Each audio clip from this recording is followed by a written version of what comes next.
Hello students, कैसे हैं आप सब। देखिए, आज जो हम पार्ट डिस्कस करने जा रहे हैं वो 10वीं क्लास की केमिस्ट्री का 5वां पार्ट है, तत्वों का आवर्त वर्गीकरण। यहाँ पे इस पाठ के नाम में ही हमारे पास 3 चीज़ें हैं, तत्व, आवर्त, वर्गीकरण। इन शब्दों को हम पहले शुरुआत से पढ़ेंगे, उसके बाद हम आगे के मतलब समझेंगे, आगे के पाठ के बारे में पढ़ेंगे ताकि आपके कुछ बेसिक्स क्लियर हो जाएं। सबसे पहले बात आती है तत्व क्या होते हैं। तो तत्व आपने देखा है, केमिस्ट्री लैब में आप गए होंगे या आपकी नोटबुक में, बुक में, जहाँ भी है आपने पीरियोडिक टेबल को देखा है, आवर्त सारणी को देखा है। वहाँ पे मौजूद जो भी चीज़ लिख रखे हैं या जितने भी आपने अभी तक नाम सुने हैं, hydrogen, helium, lithium, carbon, sodium, potassium, phosphorus, ये सारे के सारे तत्व हैं। परिभाषा क्या होती है इनकी? पदार्थ की वह शुद्धतम अवस्था होती है जिसका और ज़्यादा वियोजन संभव नहीं होता। एटम को तो आप इलेक्ट्रॉन, प्रोटॉन, न्यूट्रॉन में विभाजित कर सकते हो, लेकिन तत्व से और ज़्यादा शुद्ध चीज़ नहीं हो सकती जो एग्जिस्ट करती हो, जिसका अस्तित्व हो। तो पदार्थ की शुद्धतम अवस्था होती है जिसका और ज़्यादा अस्तित्व नहीं होता, और ज़्यादा वियोजन संभव नहीं होता, उसको हम क्या कहते हैं?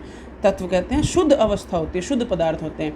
यहाँ मैं आपको एक चीज़ और इस चीज़ के ऊपर प्रकाश डालना चाहूँगा, आपका एक चीज़ की तरफ ध्यान दिलवाना चाहूँगा कि शुद्ध का मतलब हमारी जो हम दिनचर्या में, दैनिक दिनचर्या में चीज़ों का शुद्ध का मतलब यूज़ करते हैं वो शुद्ध नहीं है। जैसे अगर हम पानी के बारे में बात करें तो पानी, अगर हम जैसे मान लीजिए आरओ से निकालने वाला पानी है जिसको हम कह देते हैं कि वो शुद्ध पानी है, वो वास्तव में शुद्ध नहीं है। शुद्ध इसलिए नहीं है क्योंकि उसके अंदर हम सूक्ष्म रूप में देखेंगे तो बहुत सारे सूक्ष्म जीव वगैरह और भी बहुत सारी जो सूक्ष्म अशुद्धियाँ हैं वो उसके अंदर घुली हुई होती हैं। दूसरी चीज़ ये है कि पानी, वहाँ से निकलने वाला पानी जिसको हम शुद्ध पानी मानते हैं, वो तत्व नहीं है। पानी का आपको रासायनिक सूत्र पता है, जल का H2O होता है, यानी कि वो हाइड्रोजन और ऑक्सीजन 2 तत्वों से मिलकर बना है। ठीक है, वो एक यौगिक हो जाएगा। जल जो है वो एक यौगिक हो जाएगा। चलिए, इसके बाद तत्व पढ़ने के बाद हमारी बात आती है कि तत्व में जो परमाणु होते हैं, परमाणु संख्या और परमाणु द्रव्यमान क्या होते हैं। ये मैं आपको यहाँ पे इसलिए बता रहा हूँ क्योंकि हमें आगे इस चीज़ की ज़रूरत पड़ेगी कि परमाणु द्रव्यमान और परमाणु संख्या क्या होती है इसी पाठ में। तो आपने पढ़ा है कि किसी तत्व की परमाणु संख्या जो होती है वो उसके केंद्रक में, यह आपने 9th क्लास में पढ़ लिया था कि परमाणु का जो मॉडल है, बोर्स का परमाणु मॉडल, बोर का परमाणु मॉडल, उसमें कि बीच में केंद्रक होता है जिसमें न्यूट्रॉन और प्रोटॉन होते हैं। प्रोटॉन के ऊपर पॉजिटिव चार्ज होता है, न्यूट्रॉन के ऊपर कोई चार्ज नहीं होता, और बाहर जो है केंद्रक के बाहर उनको इलेक्ट्रॉन्स घूमते रहते हैं। केंद्रक में न्यूट्रॉन और प्रोटॉन होते हैं, बाहर इलेक्ट्रॉन घूमते रहते हैं। ये हमने एक परमाणु मॉडल के बारे में पढ़ा था। थॉमसन का परमाणु मॉडल, रदरफोर्ड का परमाणु मॉडल, बोर का परमाणु मॉडल, ये आप पढ़ चुके हैं। तो किसी तत्व की परमाणु संख्या क्या होती है, उसके केंद्रक में कितने प्रोटॉन्स हैं वही उसकी परमाणु संख्या कहलाएगी। जैसे कार्बन के केंद्रक में 6 प्रोटॉन है तो कार्बन की परमाणु संख्या भी 6 है। फॉस्फोरस के केंद्रक में 15 प्रोटॉन्स हैं तो उसकी परमाणु संख्या भी 15 है। सोडियम के केंद्रक में 11 प्रोटॉन्स है तो उसकी परमाणु संख्या भी 11 है। परमाणु द्रव्यमान क्या होता है कि एक तत्व का परमाणु द्रव्यमान उसके केंद्रक में स्थित प्रोटॉन्स और न्यूट्रॉन्स की संख्याओं के योग के बराबर होता है। कि केंद्रक में जो न्यूट्रॉन और प्रोटॉन है उनकी संख्याओं का योग, यहाँ पे ये योग है, न्यूट्रॉन्स और प्रोटॉन्स की संख्याओं के योग को हम परमाणु द्रव्यमान कहते हैं। अब बात आती है जो हमारे पाठ में एक शब्द है वर्गीकरण। वर्गीकरण आखिर होता क्या है, इसको आप अपनी डेली लाइफ में एक चीज़ पे नोट कीजिए। मान लीजिए आप किसी शॉपकीपर के पास, किसी दुकानदार के पास जाते हैं और उसको आप ये बोलते हैं कि मुझे 10 रुपये का वाला पेन दीजिए। तो उसने क्या कर रखा है, अपनी दुकान में अलग अलग जगह पे 10 रुपये के, 5 रुपये के, लाल वाले, नीले वाले, हरे वाले, काले वाले, सारे पेन अलग अलग वर्गीकृत करके अलग अलग खाने में, अलग अलग डब्बों में रखे हुए होते हैं। उससे क्या होता है, उसके लिए उसको चीज़ों को एकदम से मिक्सचर में से ढूंढना नहीं पड़ता कि सारे ढूंढ के और फिर वो कहे कि 10 रुपये वाला है। उसने अलग अलग बक्से अपनी सहूलियत के हिसाब से बनाए हुए होते हैं कि किसी ने 5 रुपये वाला पेन मांगा तो उसको 5 वाला दे दिया, किसी ने ब्लू कलर का मांगा तो ब्लू कलर वाला दे दिया, किसी ने रेड मांगा तो रेड वाला दे दिया। इसी तरीके से दुकानदार क्या करता है, अपनी दुकान में हर चीज़ को बांट के रखता है। हर चीज़ के लिए एक अलग जगह उसने सुनिश्चित की हुई है, वहीं से वो चीज़ उठा कर देता है। आप कॉपी लेने जाते हैं तो 10 रुपये वाली कॉपी लेंगे, 20 वाली लेंगे, फेयर नोटबुक लेंगे, रफ नोटबुक लेंगे, वहाँ भी उसने हर चीज़ों को क्या कर रखा है, वर्गीकृत कर रखा है। तो उसके वर्गीकरण से उसको क्या फ़ायदा हो रहा है, उसको फ़ायदा ये हो रहा है कि उसको चीज़ें आसानी से और सहूलियत से मिल जाती हैं। उसके लिए उसको परेशान नहीं होना पड़ता, उसको कन्फ्यूज़ नहीं होना पड़ता, सारी चीज़ों में से ढूंढ के नहीं देना पड़ता, वो एकदम से एक ही झटके में से आपको चीज़ निकाल के दे सकता है। यहाँ पे हम वर्गीकरण की बात कर रहे हैं तो वर्गीकरण होगा यहाँ पे तत्वों का। तत्वों का वर्गीकरण क्या होता है, विभिन्न तत्वों को उनके समान रासायनिक गुणधर्मों के आधार पर एक समूह में रखना वर्गीकरण कहलाता है। हमने एक समूह बना लिया, इसमें एक जैसे रासायनिक तत्वों के गुणधर्म रख लिए। एक जैसे रासायनिक गुणधर्म वाले तत्व रख लिए हमने इस समूह में, तो अगर आपको एक तत्व के रासायनिक गुणधर्म याद हो गए तो आपको उन बाकी सब तत्वों के भी रासायनिक गुणधर्म याद हो जाएंगे। इससे हमें फ़ायदा क्या हो रहा है, हमें सारे अलग अलग तत्वों को याद करने की ज़रूरत नहीं पड़ती। जैसे आप इस चीज़ को समझिए कि हमें जब पाठ पढ़ाया जाता है, मान लीजिए हम जीव विज्ञान पढ़ रहे हैं और जीव विज्ञान में हमें बायोलॉजी जो जीव विज्ञान है उसमें मानव के पाचन तंत्र के बारे में, एक इंसान के पाचन तंत्र के बारे में, श्वसन तंत्र के बारे में जो हम पढ़ चुके हैं बता दिया है। तो फिर दुनिया में कहीं भी कोई भी इंसान अगर अस्तित्व में है, जहाँ भी वो रहता है, उसके अंदरूनी जो सिस्टम है, पाचन तंत्र, श्वसन तंत्र, उत्सर्जन तंत्र, तंत्रिका तंत्र, उनकी सबकी मूलभूत संरचना, ढांचागत संरचना और उनके कार्य सबके समान होंगे। एक इंसान को पढ़ने के बाद हमें उनको सभी इंसानों के ऊपर हम उस चीज़ को अप्लाई कर सकते हैं। जैसे आपने वर्गीकरण में तत्व वो पढ़ा है ना, जीवों को, जैव विविधता वाले पाठ में भी आपने पढ़ा है कि स्तनधारी जीव कौन से होते हैं, उनमें कुछ कॉमन चीज़ें होती हैं। उभयचर कौन से होते हैं, जो जल और स्थल दोनों में रह सकते हैं।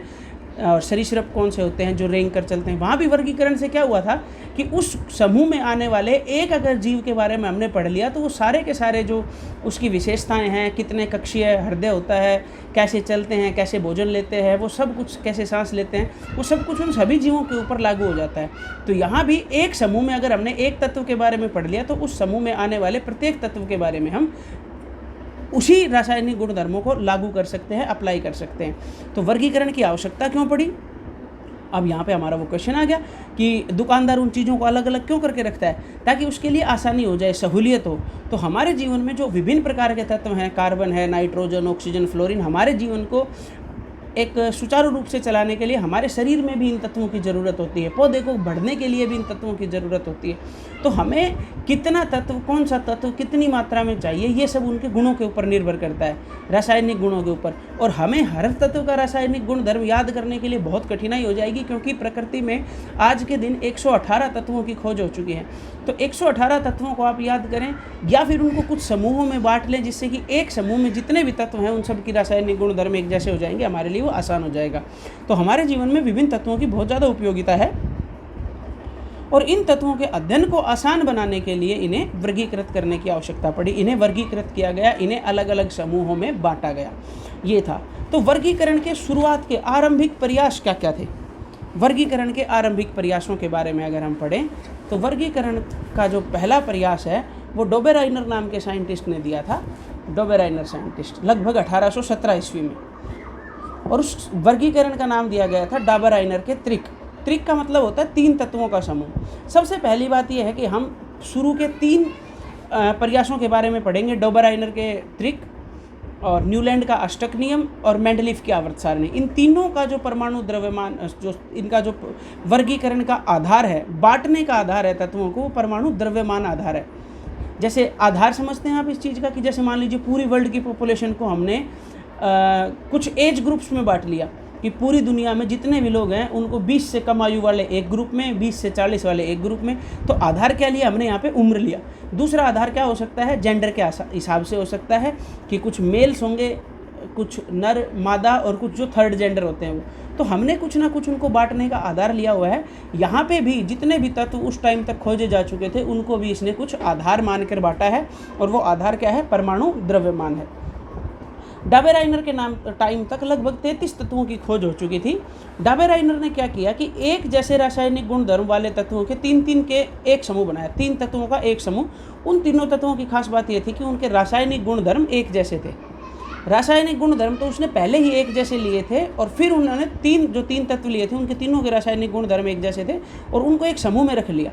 समूह में रखने के बाद जब उसने ये देखा कि इन तत्वों को जब परमाणु द्रव्यमान के बढ़ते हुए क्रम में, आरोही क्रम में लगाया जाता है, तो जो बीच में तत्व आता है, बीच वाला तत्व, तीनों में से जो बीच में तत्व आएगा ये वाला, उसका जो द्रव्यमान है, बीच वाले तत्व का, मध्य में स्थित तत्व का जो द्रव्यमान है वो पहले और तीसरे तत्व के द्रव्यमानों के औसत के लगभग बराबर होता है। एग्जैक्टली बराबर नहीं होता, इसलिए मैंने लगभग जो शब्द है ये थोड़ा सा बड़ा लिखा हुआ है। जैसे, और इन 3 तत्वों का जो एक समूह बनाया था, इस एक समूह को नाम दिया गया था त्रिक। जैसे मैंने यहाँ पे आपके लिए उदाहरण लिख रखा है कि लिथियम, सोडियम, पोटाशियम, तीनों तत्व हैं, Li, Na और K। इन 3 तत्वों को जब उसने परमाणु द्रव्यमान के बढ़ते हुए क्रम में लगाया तो पहले और तीसरे का जो औसत आया 7 और 39, औसत 2 से भाग कर दिया, 46 23 यू, और 23 यू किसका द्रव्यमान होता है? सोडियम का, ये इसके बराबर आ गया। क्लोरीन, ब्रोमीन और आयोडीन, क्लोरीन का द्रव्यमान ये, आयोडीन का द्रव्यमान ये, इन दोनों का औसत निकाला तो 81.7 आया, और ब्रोमीन का वास्तविक द्रव्यमान 80.5 होता है। इसका मतलब क्या हुआ? इसका मतलब ये हुआ कि लगभग बराबर है, जो मैंने यहाँ पे लिखा था लगभग। तीसरा है कैल्शियम, स्ट्रोंशियम और बेरियम। कैल्शियम का 40, इसका 137, इन दोनों का औसत आया 88.5, स्ट्रोंशियम का लगभग आता है 87.5, तो इसके लगभग आया है। तो उसने क्या देखा? उसने ये देखा कि एक आधार तो उसने शुरू में ही लिया था कि एक जैसे रासायनिक गुण धर्म वाले तत्व लिए थे, और बाद में उनके औसत द्रव्यमान में भी कुछ ना कुछ आपस में कनेक्शन मिल गया, कुछ संबंध मिल गया। तो उसने इस चीज़ का निष्कर्ष निकाला, डोबेराइनर ने, कि किसी तत्व के रासायनिक गुण धर्म उसके परमाणु द्रव्यमान पर निर्भर करते हैं। ये उसका निष्कर्ष था। डोबेराइनर के वर्गीकरण की क्या सीमाएं थी? डोबेराइनर के वर्गीकरण की सीमा ये थी कि उस समय तक जो 33 तत्वों की खोज हो चुकी थी, वो उन सबको वर्गीकृत अपने उसमें नहीं कर पाया था। सिर्फ 9 तत्वों की ही 3 ही त्रिक बना पाया था, बाकी तत्व नहीं। उसके बाद दूसरा जो आता है, क्या बोलेंगे हम उसको, वर्गीकरण का जो प्रयास है, वो न्यूलैंड ने किया था। न्यूलैंड का अष्टक नियम बोलते हैं। अष्टक का मतलब होता है 8, जो 1866 में किया। देखिए कितनी बड़ी बात है ये, कि 1817 से लेकर 1866 तक बीच के जो साइंटिस्ट थे, भले ही उन्होंने प्रयास किया, लेकिन वो कुछ इस तरीके की चीज़ें नहीं निकाल पाए जो इसमें कमियां होंगी, या अपनी तरफ से भले ही कमियां मिल गई थी तो एक अपना नया मेथड नहीं दे पाए थे। तो 1817 से लेकर 1866 तक उन्होंने इस चीज़ को माना कि परमाणु द्रव्यमान ही क्या होता है, रासायनिक गुणधर्मों का आधार होता है। अष्टक नियम के अनुसार क्या है? अष्टक नियम के अनुसार जब तत्वों को उनके परमाणु द्रव्यमान के बढ़ते हुए क्रम में लगाया जाता है, तो प्रत्येक 8वें तत्व का रासायनिक गुणधर्म पहले वाले तत्व के समान होते हैं। और न्यूलैंड का अष्टक नियम भी परमाणु द्रव्यमान पर आधारित था। देखिए जैसे ये है 1 2 3 4, मैंने 7 तत्व हैं, इनको परमाणु द्रव्यमान के lithium, beryllium, boron, carbon, nitrogen, oxygen, fluorine, इनको परमाणु द्रव्यमान के बढ़ते हुए क्रम में लगा लिया। 7 9 11 12 14 16 19, फिर 23 24। तो यहाँ देखिए आप कहीं से भी शुरू कर लीजिए। पहले मैं यहीं से शुरू करता हूँ। 1 2 3 4 5 6 7 8वां तत्व सोडियम आ गया।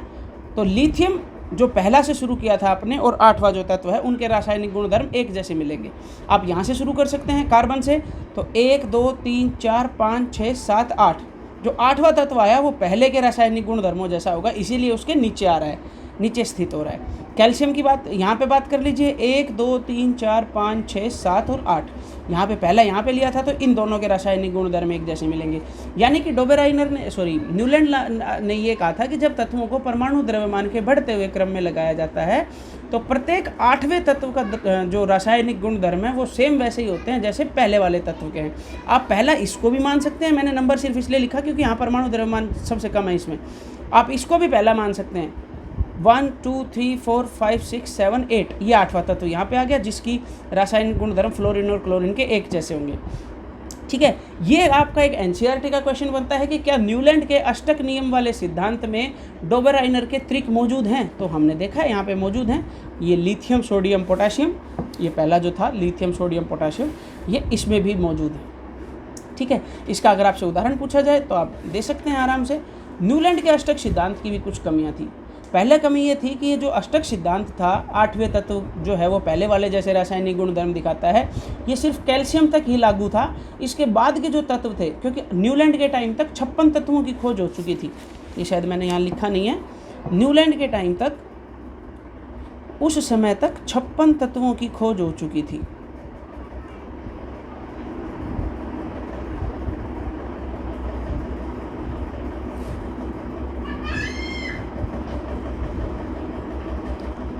तो वो सिर्फ कैल्शियम तक ही लागू था। इसके बाद ये चीज़ लागू नहीं थी कि प्रत्येक 8वां तत्व है वो पहले जैसे रासायनिक गुणधर्म दिखाएगा। और फिर उसने, क्योंकि उसने 56 तत्वों की खोज की थी, तो उसने ये भी कल्पना की थी कि संसार में सिर्फ 56 ही तत्व हैं, जबकि बाद में अन्य तत्वों की भी खोज हुई थी। ये उसके अष्टक सिद्धांत की कमियां थी। और तीसरी बात, निष्क्रिय गैसों की खोज नहीं हुई थी, हीलियम, नियोन, आर्गन आदि की। तो अगर बाद में उनकी खोज होती है तो फिर हम उनको एक अलग समूह में रखेंगे, और उसके बाद ये प्रत्येक 8वां तत्व वाली बात जो है वो गलत साबित हो जाती है। मान लीजिए आपने 7 के बाद यहाँ पे निष्क्रिय गैसों को रख दिया, तो फिर वो प्रत्येक 9वां तत्व बन जाएगा, क्योंकि यहाँ पे एक तत्व और आ जाएंगे। कहीं भी रख लीजिए, यहाँ रख लेंगे तो भी प्रत्येक 9वां तत्व आ जाएगा, यहाँ रख लेंगे तो भी प्रत्येक 9वां तत्व आ जाएगा। तो उससे क्या होगा कि 8वें तत्व वाली बात जो है वो अप्रासंगिक हो जाती है। ये न्यूलैंड के अष्टक सिद्धांत की कमियाँ थी। इसके बाद हम इस चैप्टर का सबसे इम्पोर्टेंट भाग पढ़ेंगे मेंडलीफ की आवर्त सारणी, मेंडलीफ की आवर्तीता नियम, मेंडलीफ की आवर्त सारणी की विशेषताएं, मेंडलीफ की आवर्त सारणी की कमियां, ये हम अगले लेक्चर में पढ़ेंगे। ठीक है, थैंक यू वेरी मच।